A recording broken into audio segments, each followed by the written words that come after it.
नमस्कार दोस्तों।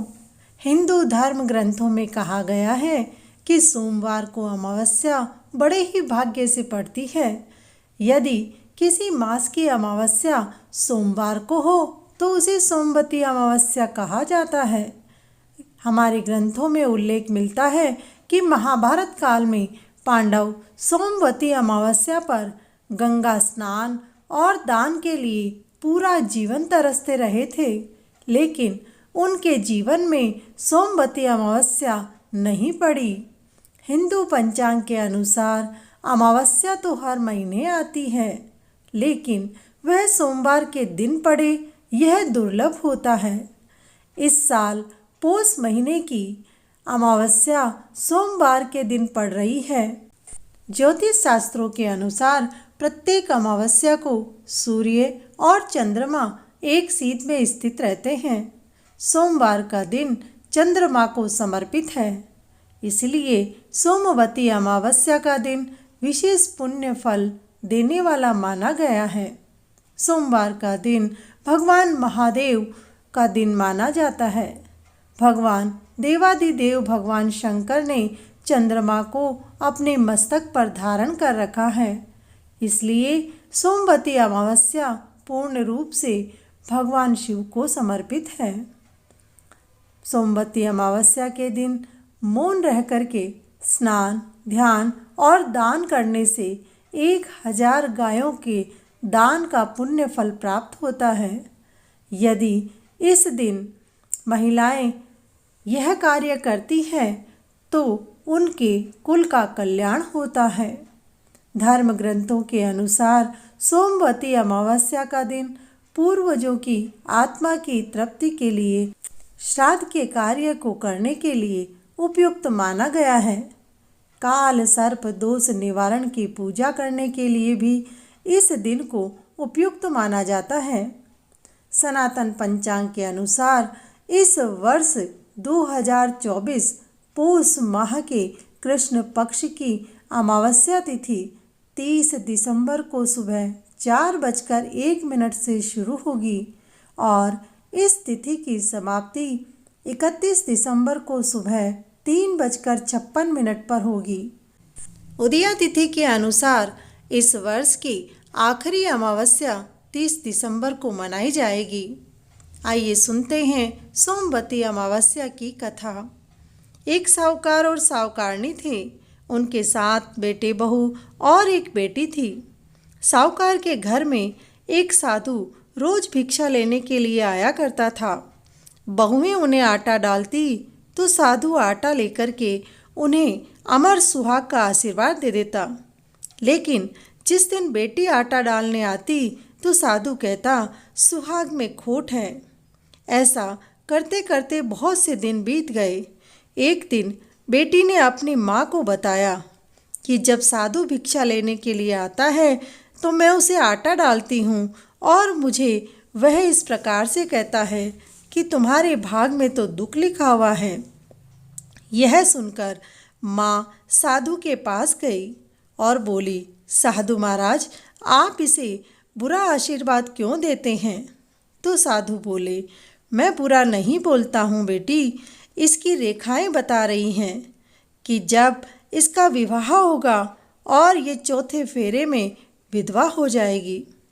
माँ ने कहा, आपको अगर इतना मालूम हो गया है तो आप मुझे बता दीजिए कि इसका क्या उपाय है। साधु महाराज बोले, 7 समंदर पार सोमा धोबन रहती है। वह वर्ष की सोमवती अमावस्या का व्रत करती है। अगर वह अपनी सोमवती अमावस्या का फल इसके पति को दे दे तो वह जीवित हो जाएगा। तो साहूकारनी ने अपने 6 बेटों से कहा, इसके साथ में सोमा धोबन के घर जाओ। लेकिन 6 बेटों ने मना कर दिया।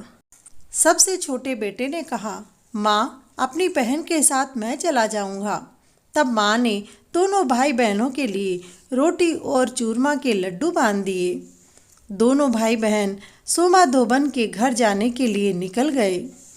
जब रास्ते में विश्राम के लिए रुके तो पेड़ के ऊपर एक गिद्ध का जोड़ा रहता था। वे अंडे देती तो कोई ना कोई आकर के उन अंडों को खा जाता था। उस दिन भी एक मगरमच्छ उनके अंडों को खाने के लिए आया। तब दोनों भाई बहनों ने रोटी और चूरमा के लड्डू उसके आगे रख दिए। मगरमच्छ उनको खा करके वहीं से वापस चला गया। गिद्ध का जोड़ा जब वापस आया तो उन्होंने देखा कि अंडे बचे हुए पड़े हैं। दोनों को बहुत खुशी हुई और वे बोले, मेरे अंडे को किसने बचाया है? मेरे सामने आए, वर मांगे, मैं बहुत प्रसन्न हो गया हूँ। जब दोनों भाई बहन सामने आए तो उन्होंने वर के रूप में 7 समुंदर पार सोमाधोबन के घर का पता पूछा। दोनों भाई बहन को सोमाधोबन के घर छोड़ने के लिए गिद्ध ने कह दिया। गिद्ध उन दोनों को उनके घर छोड़कर आ गया। सोमाधोबन के घर में भी 7 बेटे बहू थे। बहुएं हर रोज काम के लिए झगड़ा करती थी। जब उन दोनों भाई बहन ने ये देखा तो बहन सुबह उठ कर के जल्दी जल्दी अपने काम में लग गई और भाई चूल्हा जलाने के लिए लकड़े लगने चला गया और लाकर के चूल्हे के पास में रख दिए। यह देखते देखते बहुत दिन बीत गए। सोमाधोबन ने सोचा कि मेरी बहुएं आजकल बहुत काम कर लेती हैं, इनको शाबाशी तो देनी ही चाहिए। उसने अपनी बहुओं को बुलाया और पूछा कि यह इतना सुंदर तरीके से काम कौन कर लेता है तुम में से? तो सभी बोली, हम नहीं करते हैं, यह काम हमने नहीं किया है। तब सोमाधोबन बोली कि आपने नहीं किया, मैंने नहीं किया, तो फिर यह काम किसने किया है? उसने मन में विचार किया और यही सोचकर वो सुबह जल्दी उठी और उसने देखा 2 भाई बहन मिल कर के सारा घर का काम जल्दी जल्दी निपटा देते हैं। तब उसने उन दोनों भाई बहनों को अपने पास बुलाया और पूछा, तुम रोज मेरे घर का सारा काम कर देते हो, तुम कौन हो, कहाँ से आए हो?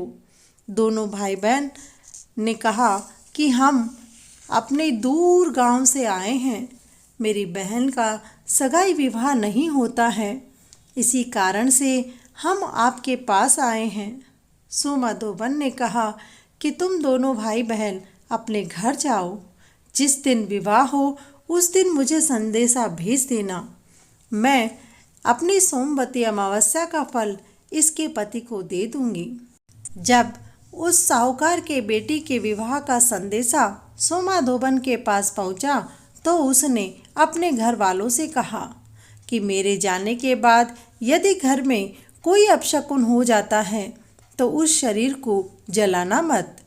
दोनों भाई बहन के घर वहाँ पर गई तो देखा सारी तैयारियां हो चुकी थी। बहन ने फेरे खाए। चौथा फेरा खाते ही उसका पति गिर गया और उसकी मृत्यु हो गई।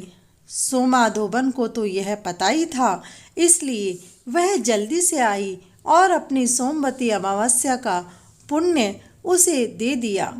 देते ही वह उठ कर के बैठ गया। सभी लोगों ने सोमाधोबन और सोमवती अमावस्या की जय जयकार की। सोमाधोबन के 7 बेटे मर गए। तब जब उसे पता चला तो एक कुएं पर उसने जाते समय मटकी देखी।